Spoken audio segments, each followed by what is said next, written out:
I enjoy our little walks.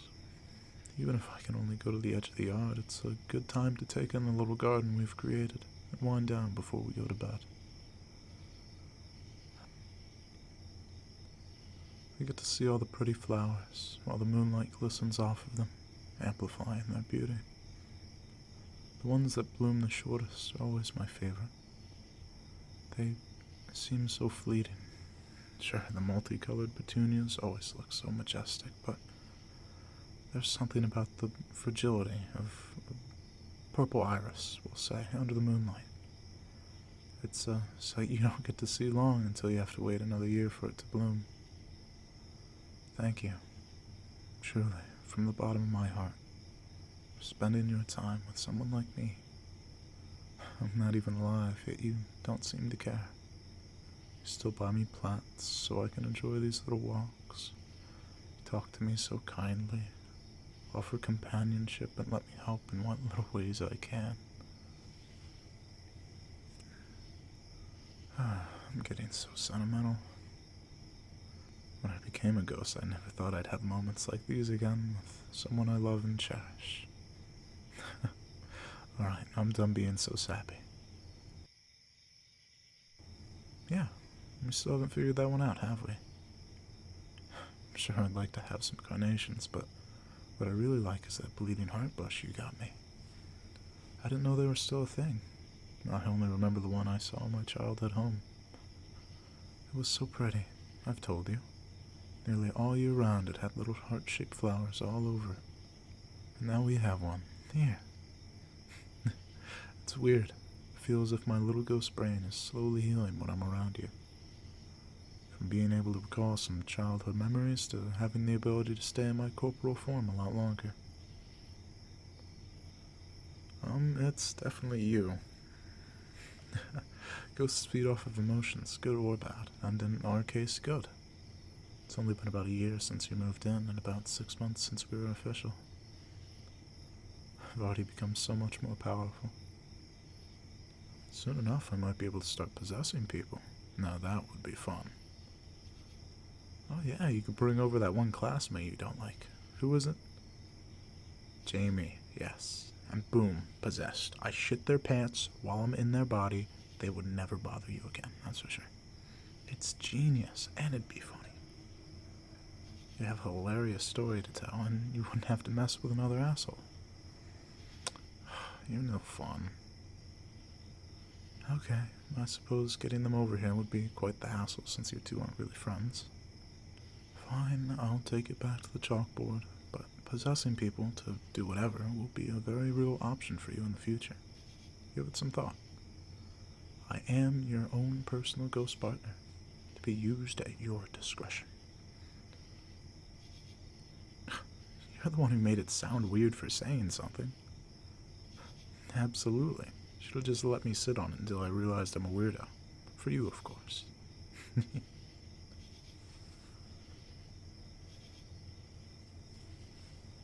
I feel like you see a lot more bugs out here at night. Obviously there's the moths, but there's also the lightning bugs and some more butterflies. I never really paid any attention to them when I was alive. I guess I was too busy with alive people things. But now that they can't really be much of a nuisance flying around in my face, I find them beautifully simple. They buzz around on their own mission to continue living, making more of themselves, while we can sit here as spectators and admire how something like that came to be. It's especially rewarding when you see the pretty bug or butterfly on something you've planted. Without your hand in that process, that little dude might never be there. You've forever altered the way around you permanently. No matter what you do, it'll always be that way. What do you think? It is nice to see some life in our garden. I agree. It can make my day when I see a fuzzy little caterpillar squirming around doing its thing. You want to head inside?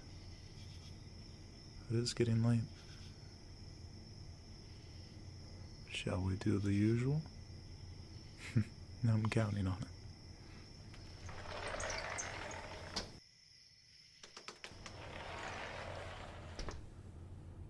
You want any water before we head upstairs? Gotcha. Imagine having to walk. And having to open doors. You know, if I knew what makes people ghosts, I'd tell you to do that so we could live happily ever after. No, I'm not telling you to die. That's so mean. I'm just saying it might be nice to spend the rest of eternity with you. You're very welcome. Well, what are you waiting for? Hop into bed so I can get to work.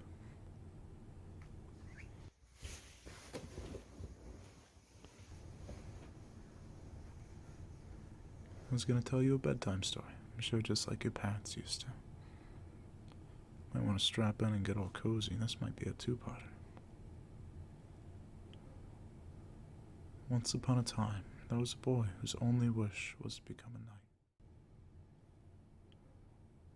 And they all lived happily ever after. Jeez, usually you're knocked out after I get to rambling on. It's about time I gave you some much-needed TLC anyways. You've been so hard at work, usually you pass right out. Any requests for tonight's personal care session? Start with some back scratches? I can do that. Of course, my love, anything I can do to help. I know how stressful living is. It's a whole lot harder than dying. The back pain, standing up too fast, all the mundane things can be tough. I'm proud of you for sticking with it.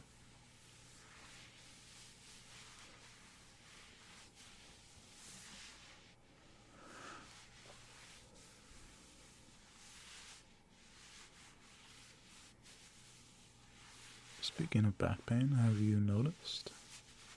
The knives in my back are beginning to fall out, slowly, one by one. If I remember correctly, there were about 8 when we first met. Now I only have 3. Another came out yesterday. I don't really know what it means, but I feel like it shows some sort of progress in my journey to heal mentally after getting murdered. That's what I'd like to think. Oh no, honey, I'm not going anywhere. Sure, the scars of my life are fading away, but that doesn't mean I'm fading away too. Earlier I told you about how much stronger of a spirit I'm becoming. Soon enough, I won't just be your ghost, I'll be your guardian angel. Follow you around everywhere, looking out for you.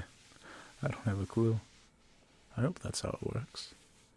But it's not like they give you a manual on how to ghost properly when you die. You just kind of appear a little bit after your spirit leaves your body. I think that's how it works, at least. The memory of my childhood gets better, the memory of my death continues to blur.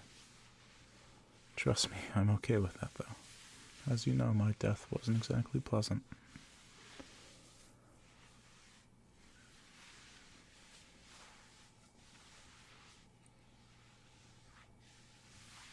Anyways, enjoying your scratches?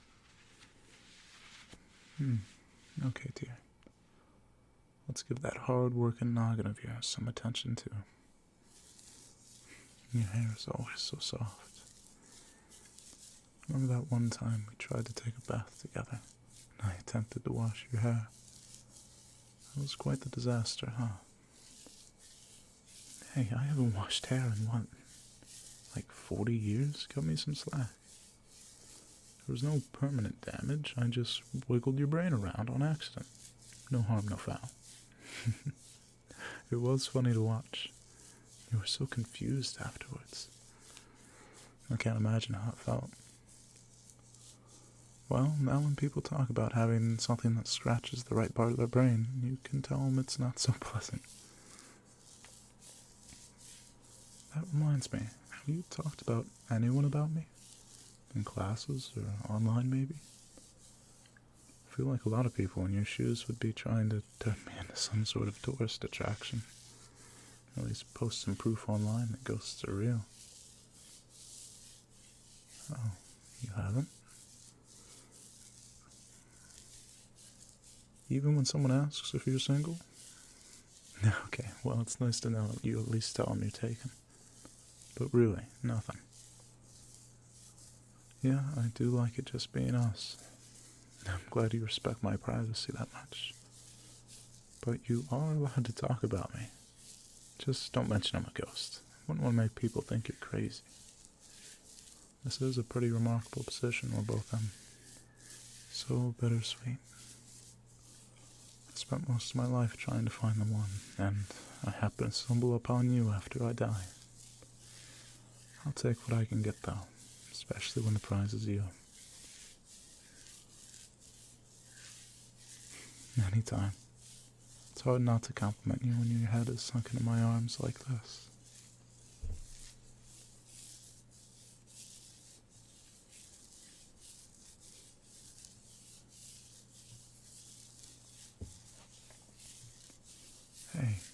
Hey, sleepyhead. Before you nod off, can I hop on your computer before you head in tomorrow? I got some things on my mind, and I think that internet thing can help me out with some questions. Well, you remember me joking about possessing someone earlier, right? I was wondering if I could do that, but more permanently. Before you say anything, no, I'm not going to steal someone's body off the street. I don't even know if I can do that yet. It'd be pretty sweet, though. I was just thinking if someone was on the brink or doesn't want to be around anymore, I could make use of their body. If they don't want it, of course. Oh, come on, you can't tell me you haven't fantasized me being alive. I certainly have. A life with you where I could truly touch and feel you sounds to die for. If there was nothing on the internet, I'd have to do my own experiments, which is fine too. It's not like I'd be hurting anyone. Recently I've really been craving to be with you, physically. There, together. Being able to touch each other. Sure, it's nice being a ghost, and I'm becoming stronger by the second, but I want to do taxes with you. I want to dance in the rain and feel it soak my hair again. Alright. I'll drop it for now. You need to get some sleep. Don't make that face. Relax. I'm not going anywhere. I'm gonna stay right here, running my fingers through your hair until you drift off to sleep. There's not another place in the world I'd rather be.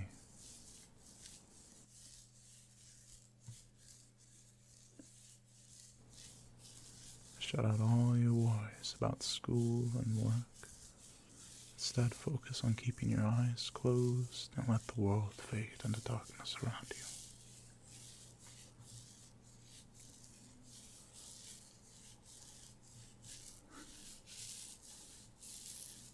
You're doing well.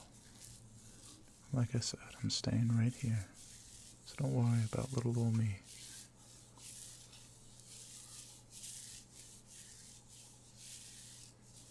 I'm happy I passed, so I can do things like this for you.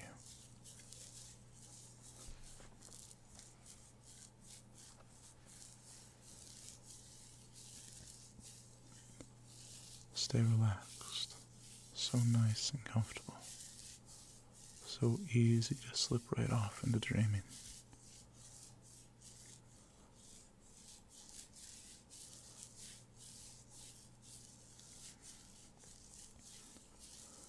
Let the weight of your worries stay here while you can fade off into sleep, leaving them behind.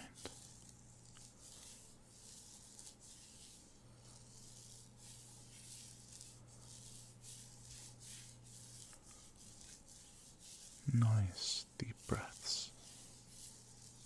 That's good, dear.